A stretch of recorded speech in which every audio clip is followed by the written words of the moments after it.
Welcome, welcome, welcome in, everyone. Welcome to Care Concierge with Care Patrol, where education is the heart of everything we do. It is a glorious day here. I hope it is where you are as well. I am having difficulty accepting that this is the new normal with our weather. I keep waiting for summer to return. I wonder if you do as well. But it is a beautiful day. I hope you enjoy it, and I hope you're looking forward to a very relaxing and refreshing weekend. Today's topic is the continuation of a topic we started on Monday, September 18th, I believe was the date. And the topic proved too big for one session. And so I appreciate those of you who've made the effort to return to receive the rest of the training. And for those of you who didn't see part one, you can see it on my website, which is carepatrol.com/Shawn, SHAWN -Barnes. The webinar from that date, COVID variants and vaccines, part one, is on that as well as on YouTube. If you go to YouTube and search Shawn Barnes Care Patrol, you will find my landing page, right? And the video will be there, and you can see that to see the first part of this series.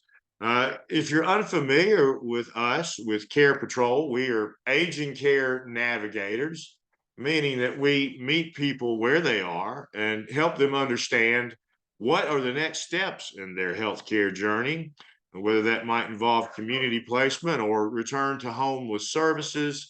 We assist clients in determining what those are, how they're paid, and who is the best person or entity to provide that.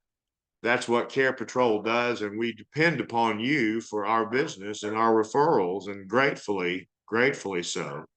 You've been very generous in sharing our contact information with others and sharing theirs with us and allowing us to help people in need, for which I'm most appreciative.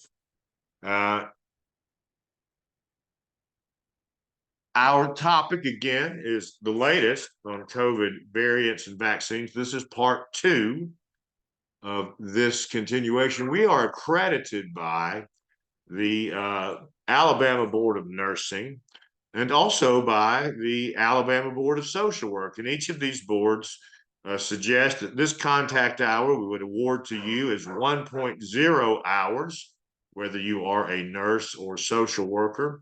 But in order to receive credit for today's presentation, you must do our evaluation at the conclusion of today. And it's only in that way that we can then award you credit.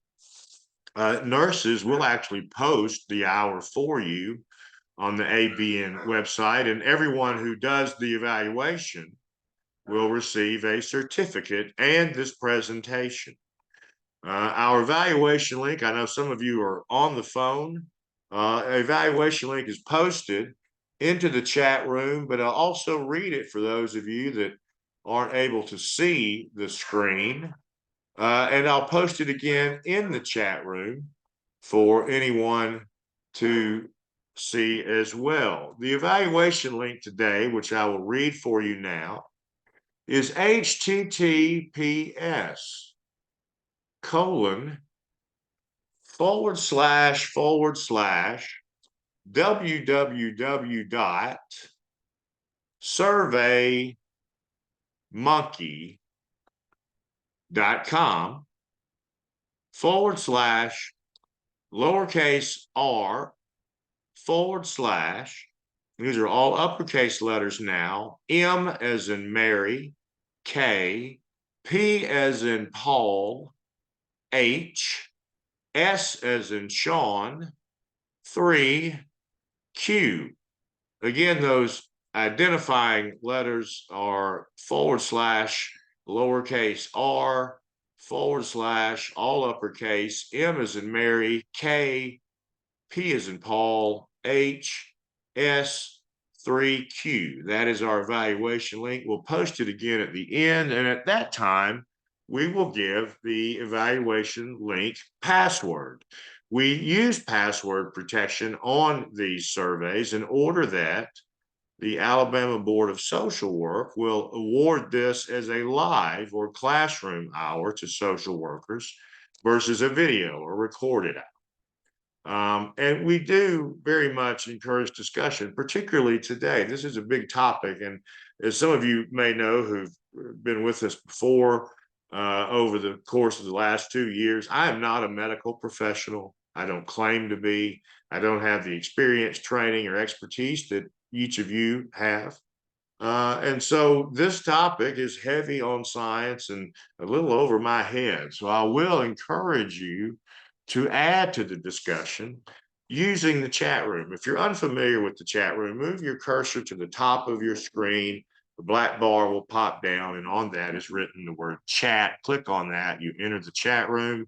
If that doesn't work, move your cursor to the bottom of your screen, and that black bar will pop up with the word chat on it. So let's get started today on the latest COVID variants and vaccines, part 2, with our objectives.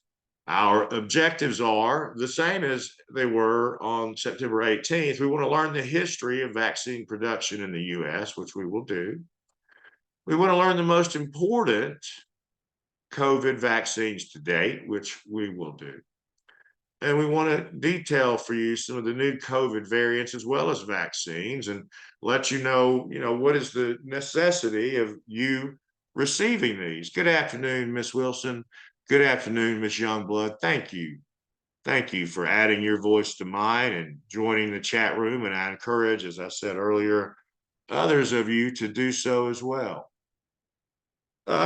As we discussed prior, the outbreak of COVID-19 has proven to be one of the deadliest pandemics in modern history. And this was the case up until May 11th of this year, 2023, when the US officially downgraded us from a national emergency status with COVID-19. And we know that to date, we've lost nearly 7 million lives worldwide due to this pandemic. And in the United States, we've lost over 1.1 million of our citizens, twice the death toll from the previous highest pandemic, which was the Spanish flu of 1918. And so we've nearly doubled that death toll with this pandemic that's lasted now about 3 years. Now, we also know, each of us, in our work lives and personal lives, that COVID-19 took a heavy toll on the United States and the world, economically, for sure, politically, no doubt, and psychologically. It's each of us bear those scars. And this revealed deep divisions in American politics and American culture, particularly as vaccine mandates came about. And we all know, and perhaps even fear a little, that this pandemic and the fallout from it will be with us for many, many years to come.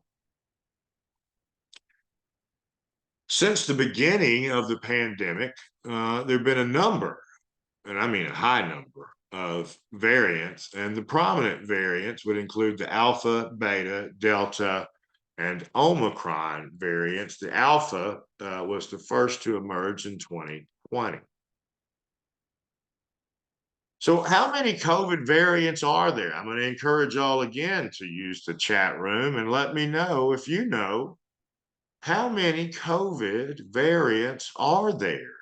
Has anyone kept count? Has anyone kept count? How many COVID variants are there?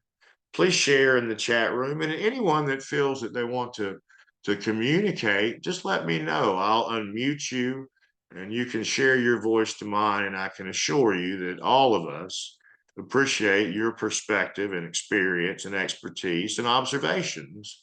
And certainly they add to my own in a way that can only happen when we share community. Two heads are better than one, as they say. And we have the privilege of having 51 heads here. So I expect you all to correct me or advise me or enlighten me if I'm leading you astray, or if you have experience that contradicts what I say.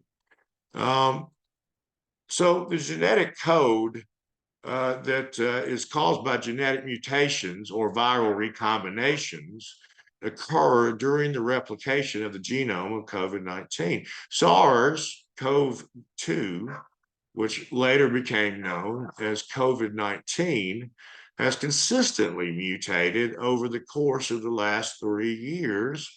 And the variants are highly, highly different from the original SARS-CoV-2 virus that first appeared in Wuhan, China in January of 2020. Now, there have been many variants since the beginning, and these are not only found globally, such as in China, but also in the United States, where they ultimately, come.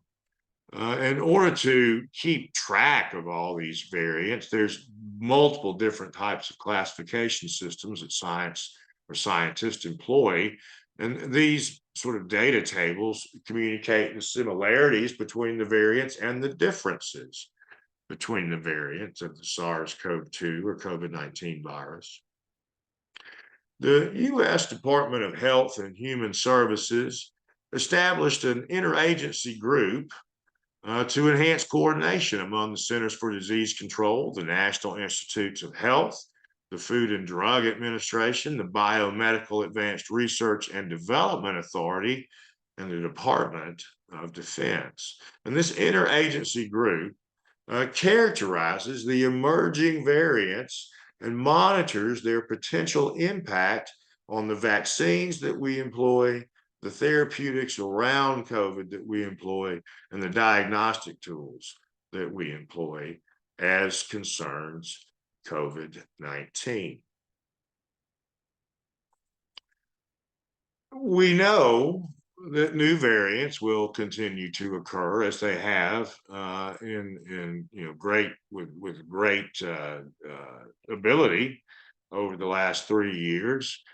And we feel like the new lineages that continue to emerge and spread the United States from around the world and globally, that these genetic changes happen over time and they form genetic lineages. And so if you begin to think about that, you can understand how there could be multiple variants of the original COVID-19 virus. And these viruses can be mapped in a sense to a family tree. So you have, a heading and then subvariants and then subvariants of those, as well as recombinant viruses that form as COVID enters our bodies and health stream. Now, the lineages, and depending on where the variant is mapped, can affect how fast the virus spreads, the severity of the illness that virus causes, and the effectiveness of treatments such as vaccines. Now, because there are so many lineages, the scientists have created a classification system or a naming system for them in order to keep them apart.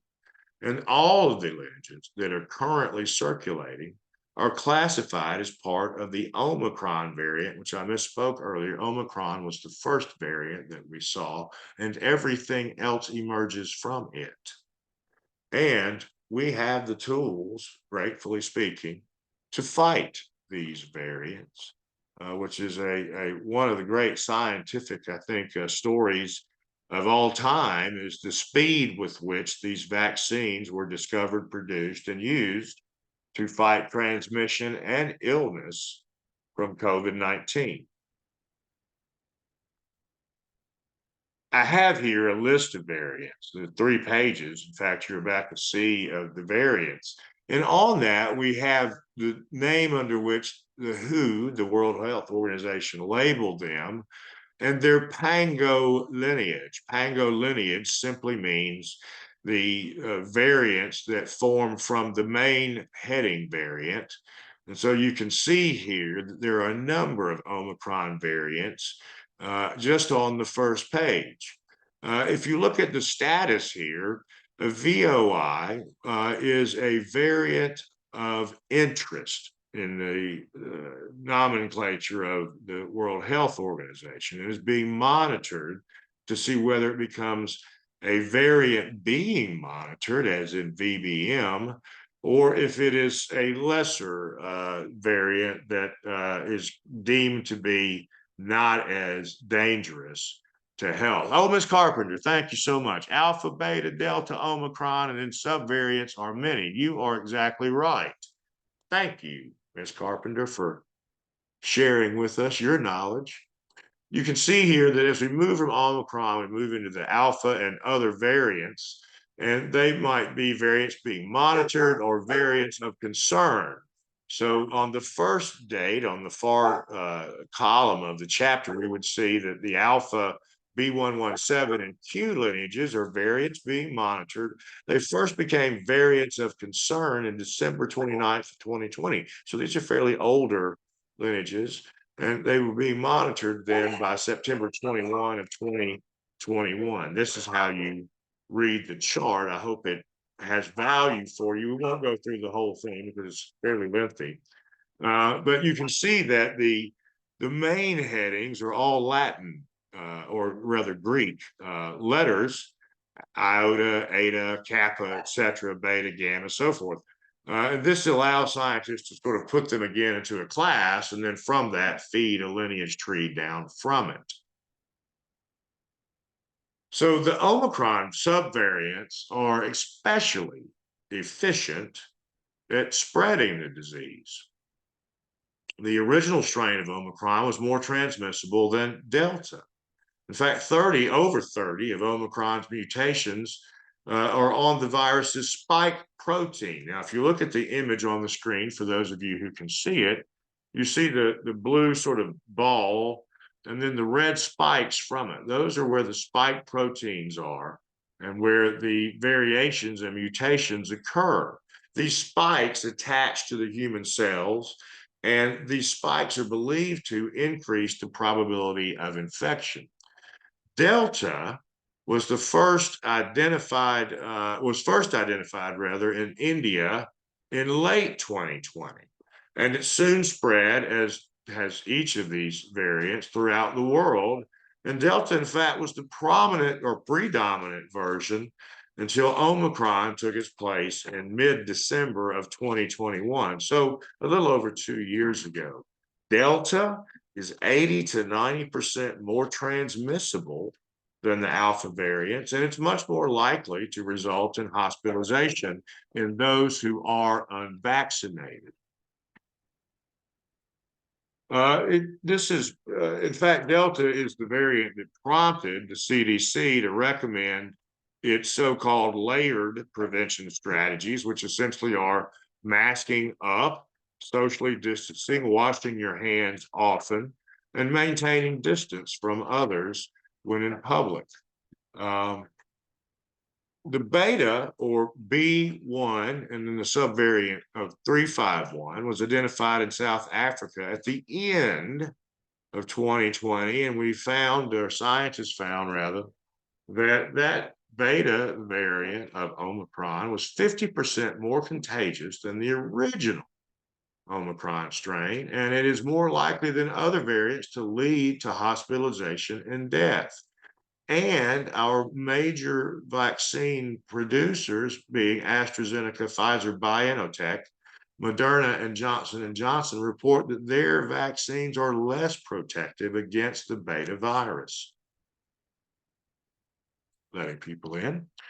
So Alpha B117 was the first of the most highly publicized variants to take hold in our mind. It first appeared in Great Britain in November of 2020. So as you can see, these variants emerged fairly quickly after the onset of the original virus in January of 2020. By the fall, we had 3 additional variants of concern that had come about. So you can see how quickly this virus mutates and changes. So Alpha faded away in terms of the numbers of people who were suffering from it. with the rise of the more aggressive Delta variant, which Ms. Carpenter pointed out.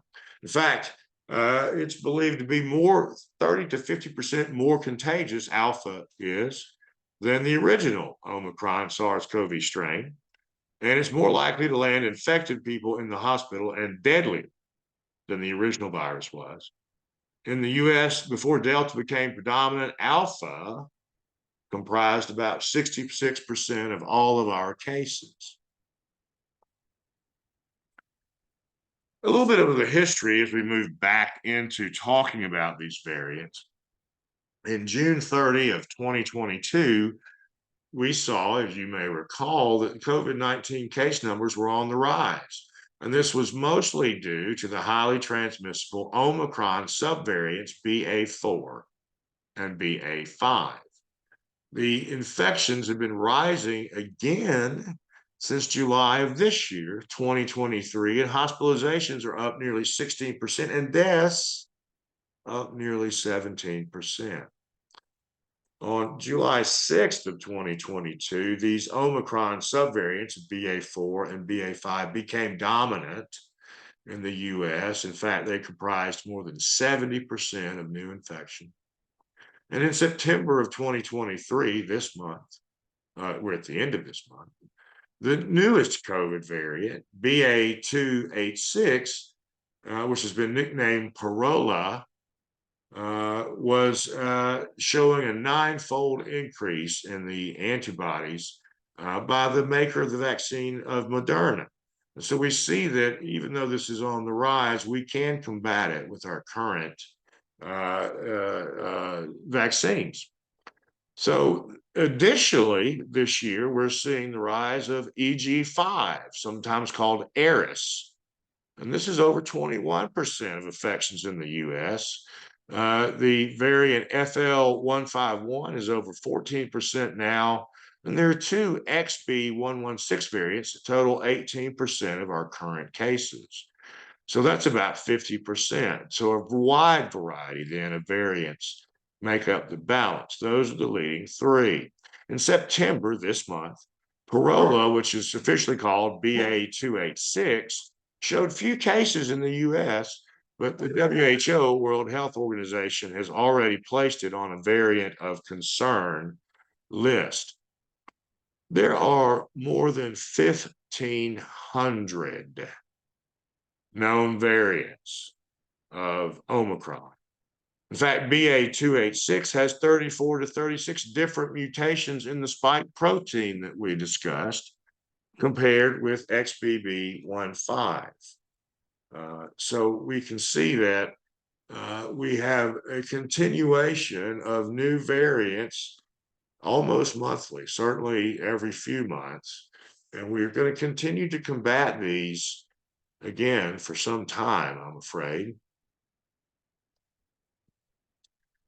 Omicron has over 50 mutations, including over 30 in the spike protein, and the lineage rapidly splintered into the subvariants that we've named. In late 2020, Alpha, Beta, and Gamma emerged. And in December 29 of 2020 was the first case of Alpha. Alpha, by 2021 in January, just a month later, was detected in over 30 countries and 12 US states. And in January 25, 3 days later, we saw Gamma, first detected in Minnesota. January 28th, another 3 days later, we saw Beta arise in South Carolina. And as a side note, I think I mentioned earlier, in this year, February 16th, you may remember that vaccine distribution was disrupted by severe weather in Alabama. All of these variants were replaced globally by the Delta variant. And in late 2021, the highly transmissible Omicron B11529 variant emerged. And the changes in the spike protein of the Omicron variant of this SARS-CoV-2 or COVID-19 virus, continue to cause scientists great concern.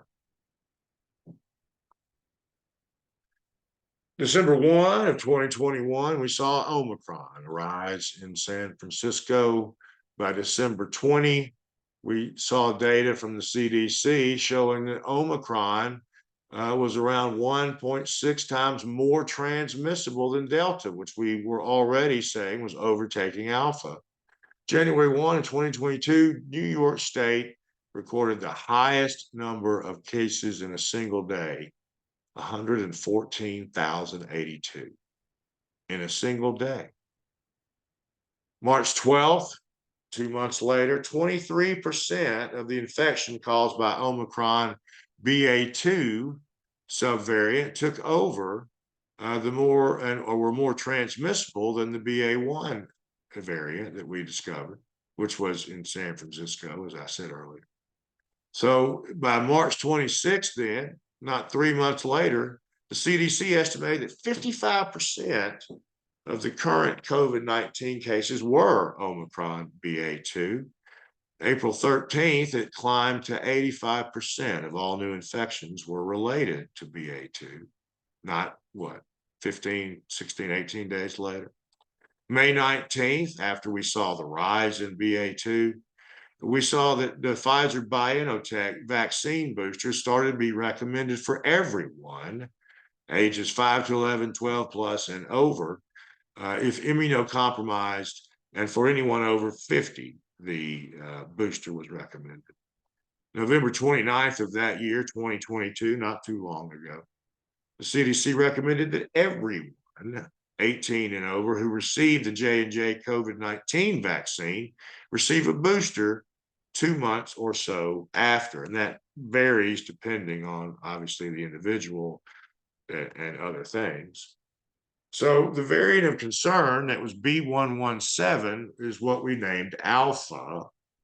Omicron emerged later, and the landscape is littered with Omicron descendants, but none have stood out enough for the WHO to name. Kraken is the new name for the variant XBB.1.5, and the Omicron subvariant EG5, as we stated earlier, is named Eris BA286, named after an asteroid, is called Corolla, and this caused some controversy in the naming, side of COVID, in that it was not a Greek alphabetic number. Instead, it was a star thing. Forgive my language. Asteroid. EG5 by August 10th of this year, about 8 weeks ago, not quite, 6 weeks ago, was found to be closely related to the XBB variants, which have been circulating now since about March of this year. And there's one particular mutation that is known to evade immunity after COVID-19 infection or vaccination. Now, EG5 is closely related to the other XBB variants, and the XBB variants are the basis for the new COVID vaccines that will be rolled out or being rolled out now.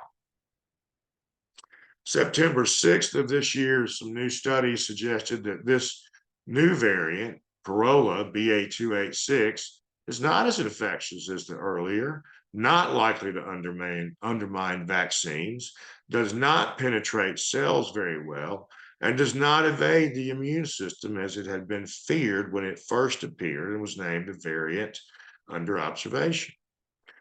Now, people in Sweden who've been exposed to XBB.1.5 seem to have good protection against BA286. So you see the relation between those. BA286 is not so good at avoiding immune protections, and Moderna, one of the makers of our vaccine, shows in their data that their vaccine remains effective against BA286.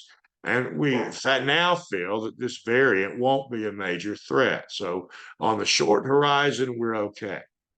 However, we know that mutations will evolve from this variant that could be more contagious or more dangerous.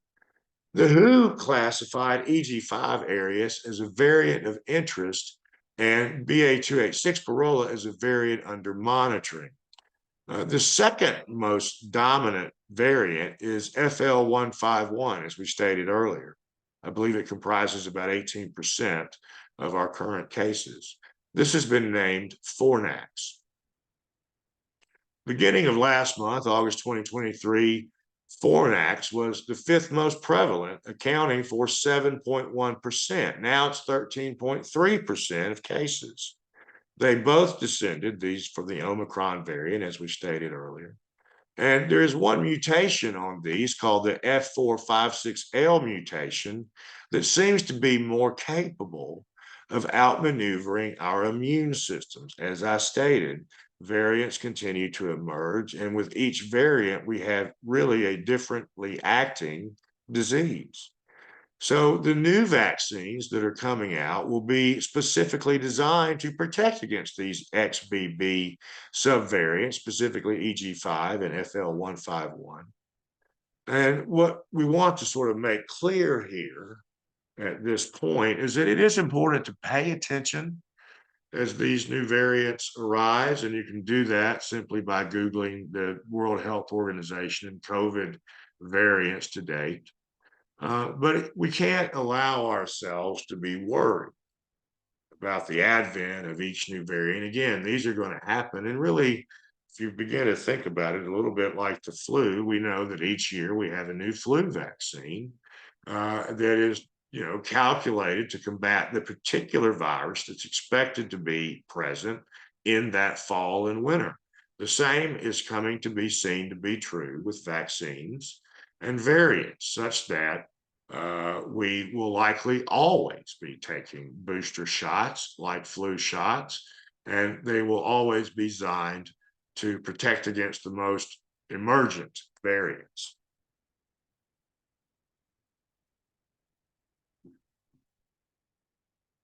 So, have you had COVID yourself? Have you had it once, or do you think you've had it more than once? And if you know, what variant do you think you suffered from with your infection?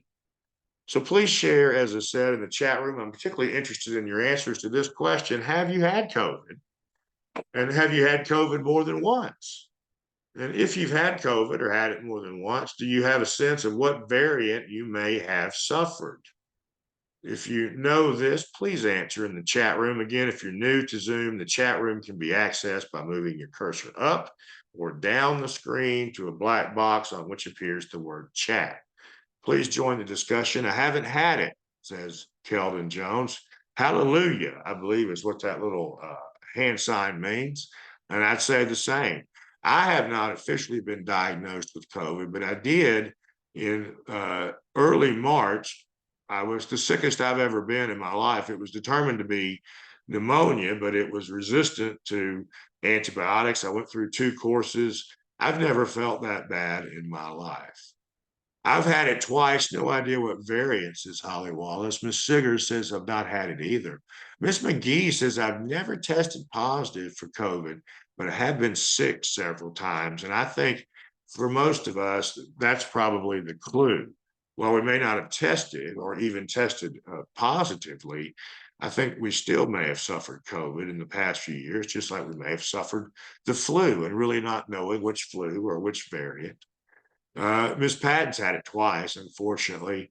Ariel Jones had COVID in September of 22, and she believes she has, oh gosh, waiting on the results. I hope you don't have it. And if you do, I hope you have one of these strains that are easily combated and easy to get over and keep you from the hospital. I'm so sorry you have COVID. If you have it, God bless you for being here. I'm sure you're exhausted.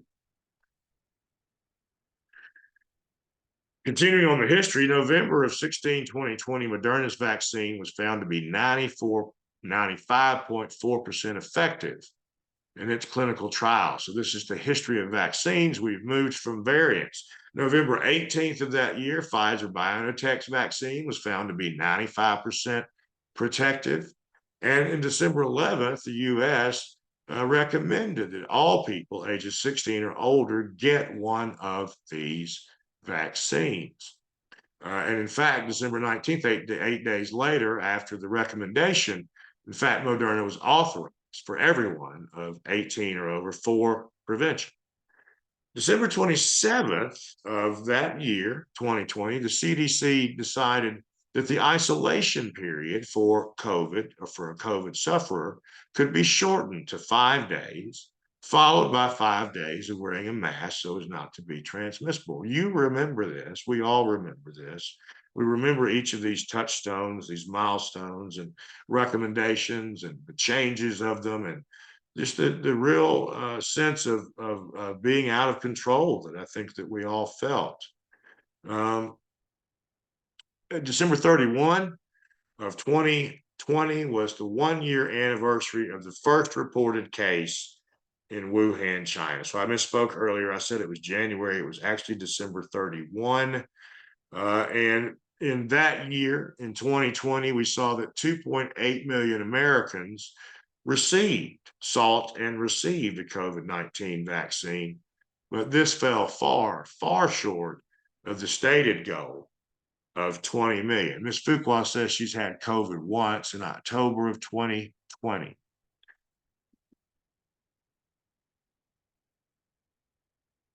February 27, 2021, Johnson & Johnson's one-shot COVID vaccine was recommended for all people over 18. We remember this. We all remember the idea that we could take one shot instead of two. This was groundbreaking, really, at the time. As you recall, on March 8th, a few days later, the CDC began to recommend that people who'd been fully vaccinated could gather safely with one another who were also fully vaccinated indoors versus outdoors and without masks or without social distancing. So this is when we began to feel, I think, as a culture that we were starting perhaps to turn the corner.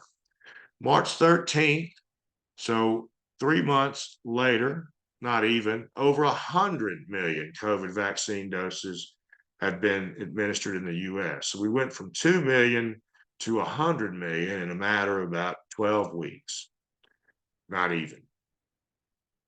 March 29th of that year, the CDC study found that the Pfizer and the Moderna vaccines were highly effective at preventing the virus among healthcare personnel. This may have been when each of you were instructed to get vaccinated. And by April 21, we doubled the number of vaccines that had been administered in the US to over 200 million. So that was really quite of a social and cultural phenomenon and construct that we were able as a nation to achieve. On May 14th of 2021, the CDC found that the Pfizer and Moderna vaccines reduced risk of transmission by over 94%. And in July 9th of 2021, the CDC and the FDA jointly stated that Americans who were fully vaccinated using these priorly named vaccines do not necessarily need the booster shot. So in 2021, In 2021, we saw that the Pfizer pediatric vaccine was recommended for children who were under or ages 5 to 11. November 19th, a few days later, we saw that Omicron began to surge in the US, at which time the CDC urged everyone who had received a vaccine to now get a booster. January 3rd, the Pfizer vaccine began to allow a single booster dose, and it shortened the time period between the primary vaccination and the booster dose to 5 months or more. Remember, we had been instructed prior to wait longer. January 11th of 2022, last year, Biden purchased 600,000 doses of the GlaxoSmithKline and Vir Biotechnology antibody treatment, Sotrovimab, which was found effective against the emerging Delta and Omicron variants. March 18th, we saw that 3 doses of the COVID-19 mRNA vaccines showed themselves to be 94% less likely to be put on a ventilator or die. March 16th of 2022, the WTO, the World Trade Organization, held a meeting in which the US, the European Union, India, and South Africa forged vaccine intellectual property waivers to expand the production and research into vaccine access. Now, it's interesting that we see these because, as you remember, when COVID first hit, we saw the greatest cases in Africa, in South Africa, in the European Union, particularly Italy, and in India, where, as we know, a variant, and South Africa, where variants emerged. March 29th of 2022, so about 18 months ago now, or 15 months ago now, the CDC and the FDA both recommended a second mRNA vaccine booster for immunocompromised individuals, all adults over 50, and over 4 months after the last booster dose. So we've shortened the time by a month. The CDC recommended on March 29th that all adults who received a primary vaccine series and a booster dose of Johnson & Johnson receive a second booster dose with these mRNA COVID-19 vaccines newly produced. And the CDC recommended that all adults who received a primary vaccine series, oh, that's double noted there, excuse me, y'all. To date, now, in September, 30th of 2023, 29th rather, we see that our vaccines have saved at least 250,000 lives and prevented over 1 million hospitalizations. That's a significant number, y'all. Do you know which COVID vaccine or vaccines have you received? For example, have any of you received the new mRNA boosters? Which COVID vaccines have you received? I'd love to hear. I'd like to see really, which one stands out as being the predominant among our audience. Which COVID vaccine or vaccines have you received? Do you recall? I, honest to goodness, can't recall which I received. I think it was Moderna back in 2020. Pfizer, says Miss Wallace. Thank you for that. That's the Pfizer BioNTech. And I appreciate you, Miss Wallace, for answering that question. Ms. Jones, Johnson & Johnson and a Moderna booster. Moderna made me really sick. Did anyone else get sick from Moderna? That's an interesting question. And I'll tell you, I'm on the fence with these boosters and vaccines because the 1 or 2 times in my life that I've taken a flu shot, I've gotten the flu from the flu shot. And so I'm a little concerned about the virus and the vaccines. That's probably due to my ignorance more than anything and fear. Moderna did not get sick. Johnson & Johnson in 2 updates, Ms. Jones. Moderna with no sickness, says Ms. Lawson. Moderna, Susan Hopwell. I did not get sick, says Ms. Siggers. Moderna, I had no problems, Ms. Smith says. No sickness, says Ms. Jones. So Moderna, it seems, at least among our audience, did not cause sickness in great number. Pfizer with booster, no major effects, says Ms. Fuqua. Thank you. May 6th of 2022, there were 10 COVID-19 vaccines with 8 distinct vaccine products, which were approved by the World Health Organization for global use.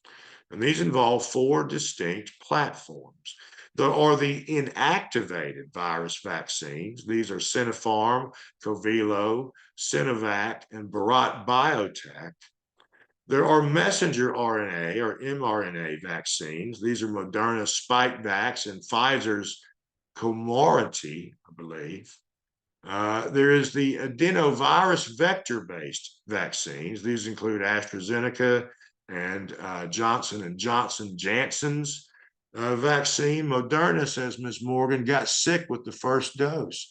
My daughter had seizures after her second vaccine. I got COVID 2 weeks after my second, Ms. Whitehead. I'm so sorry to hear about your daughter. I hope those seizures have disappeared. Ms. McGee, I got sick with Pfizer vaccine, 1 and 2 with the first ones, and some sickness with the Pfizer booster. Isn't that interesting? So it appears that maybe we based on our DNA and other factors, don't all respond to the vaccines in the same way. Miss Siggers, oh my gosh, I know someone who had Pfizer and ended up with paralysis. Gracious, gracious me. Well, it's a dangerous disease, and we see that even those who are vaccinated or receive a vaccine perhaps face some danger.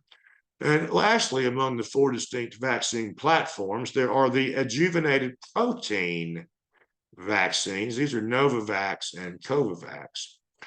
Now, in the US, only four vaccines have been approved for use. Those are the messenger RNA vaccines, and these are shown to begin to lose effectiveness in 3 to 6 months in terms of having immunability built up.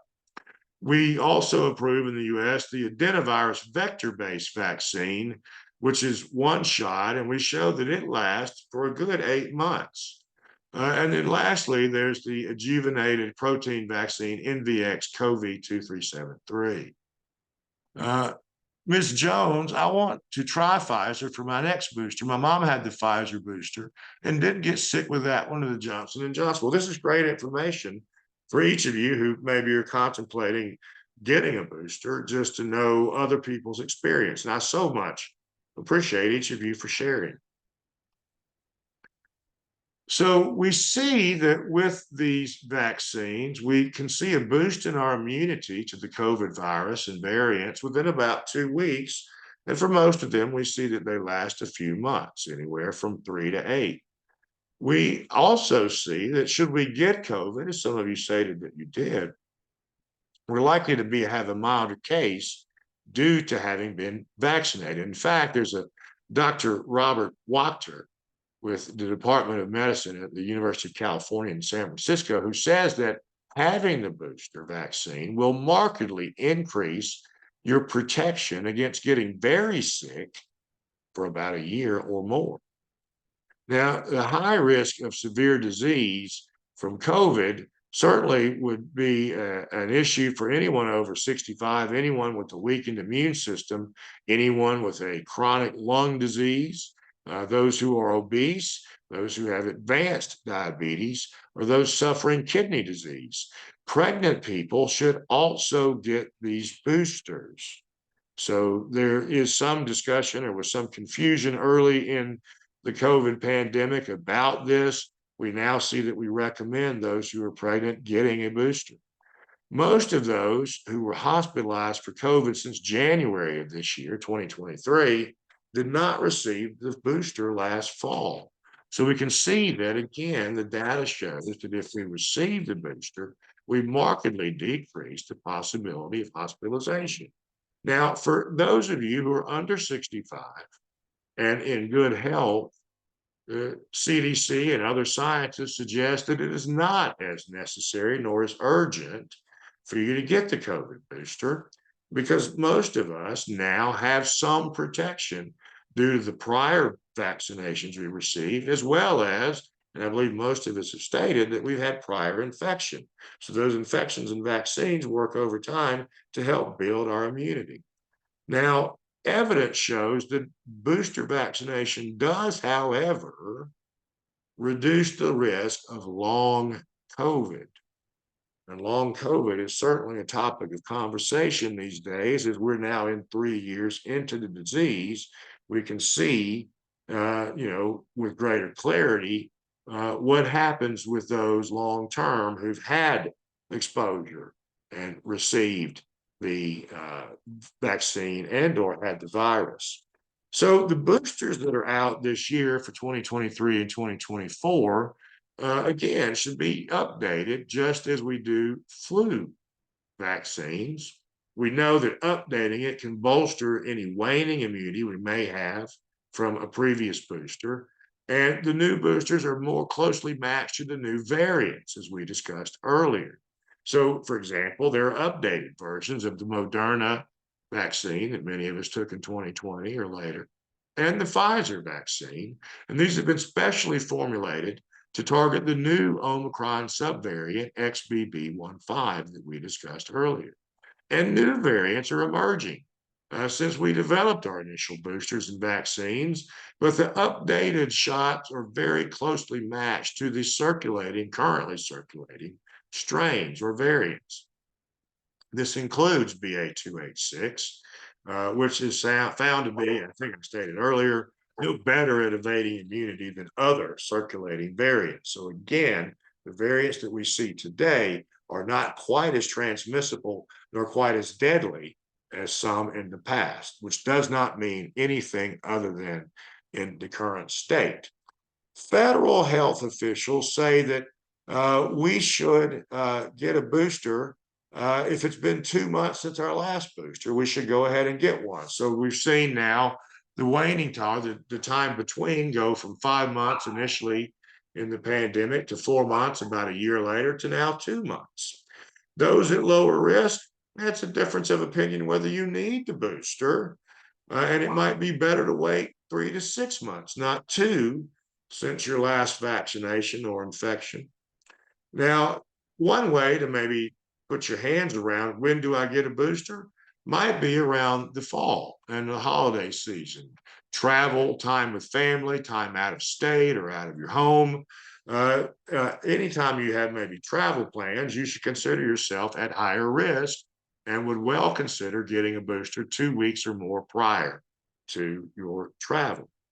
And now the CDC is saying, when I had this question personally, can I get the flu vaccine and the COVID vaccine at the same time?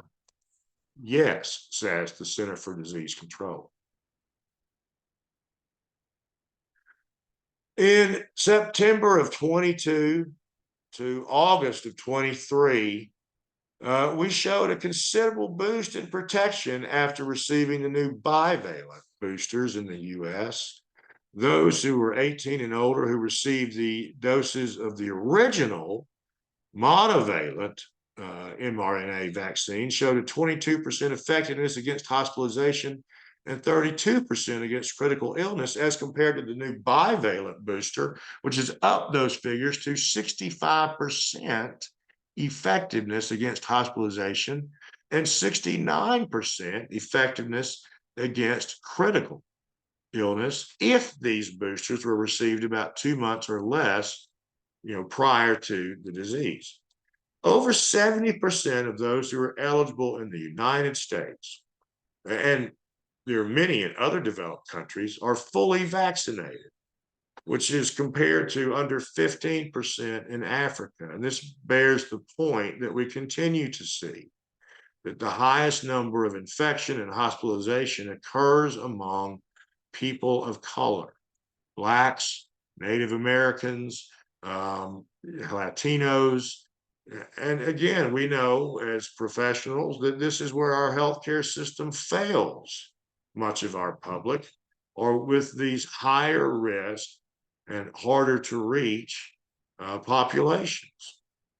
The BNT 162b2, which is the bivalent vaccines, all provided substantial protection against Delta in the fall of 2021 and in Omicron in 2021 to 2022. So we see that there's effectiveness in these bivalents.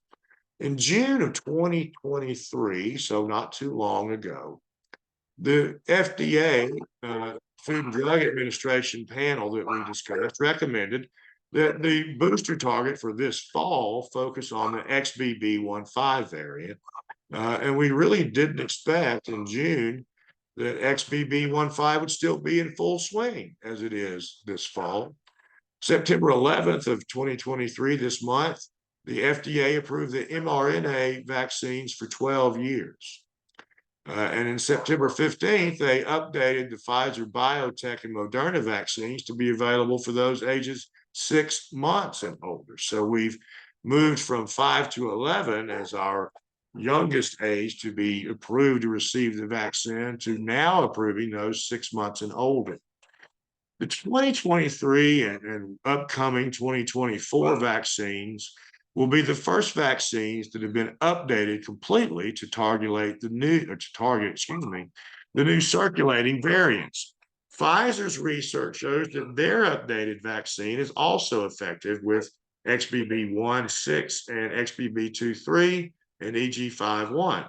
In fact, the Pfizer, BioNTech, and Moderna's vaccines, which use the mRNA technology, were expected to be available September 12th. They're available now.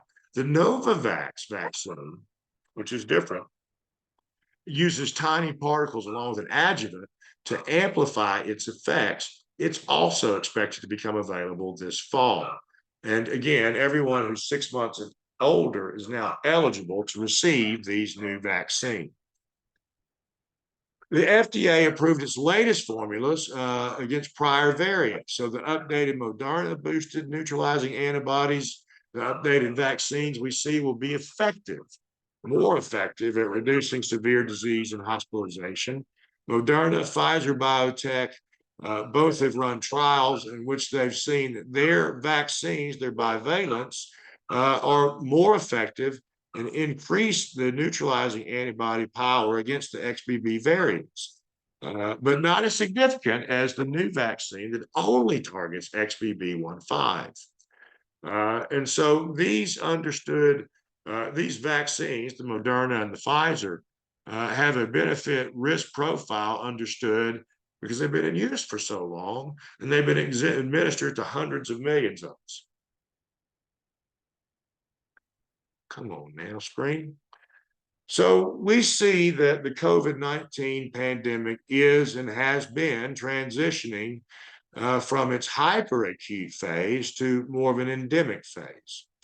The current COVID-19 vaccines that we see are less effective at blocking infection with the Omicron variant than at blocking infection with prior variants, but protection against severe disease remains largely preserved.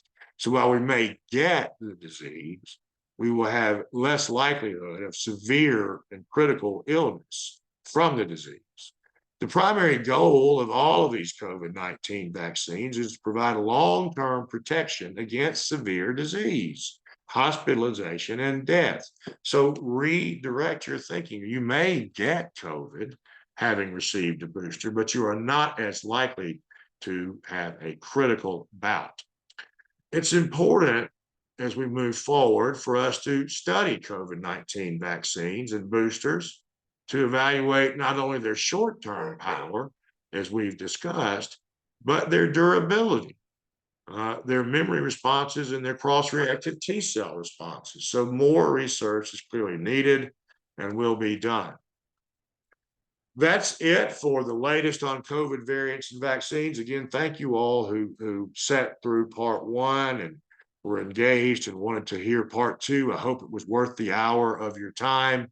Our password is virus with a capital V. And again, I'm going to read for you and post again in the chat room the evaluation link for today, which you must complete. You must complete the evaluation in order to receive credit. Again, we'll upload nursing hours to the ABN website, and both nurses and social workers, in fact, anyone who completes an evaluation will receive a certificate and this presentation. Please try and do the Survey Monkey by 8 o'clock tonight so that I can be assured in getting out your certificates tomorrow morning. And remember, our password is virus. That's also the CE code word, which is the first question on the evaluation. The evaluation link, for those of you who are ready to make note of it, is https://www.surveymonkey.com /lowercase r / these are all uppercase letters, M as in Mary, K, P as in Pamela, H, S, 3, Q. That's our evaluation link. If anyone has anything to add, please say so in the chat room. And I will ask you this. We ask on our evaluation if you have any ideas for topics. And here, particularly today, I'm asking you if you have any knowledge of things in your field, topics in your field which are under hot discussion and debate, please let me know. I'm at a little bit of a loss in planning our October calendar. I've sort of run out of ideas. So you can help me immensely by sharing your ideas with me in the evaluation. Please complete it in order to receive your certificate. And also, if you'll be so kind as to leave me your ideas, I would most appreciate it. Thank you, Miss White, for being here. Thank you all for being here. I hope you have a terrific weekend and enjoy this glorious weather. As always, if you have referrals or if I can be of help in answering any of your questions, please text, call, or email me at any time. My numbers are on the screen, and we appreciate you being here. Mr. Leslie, you're very welcome. Thank you for being here. Thank you all. Have a great day, a great weekend, and we'll see you again in October. So I appreciate you. I'm having trouble ending the meeting. Thank you all for your attention as I try and complete this. And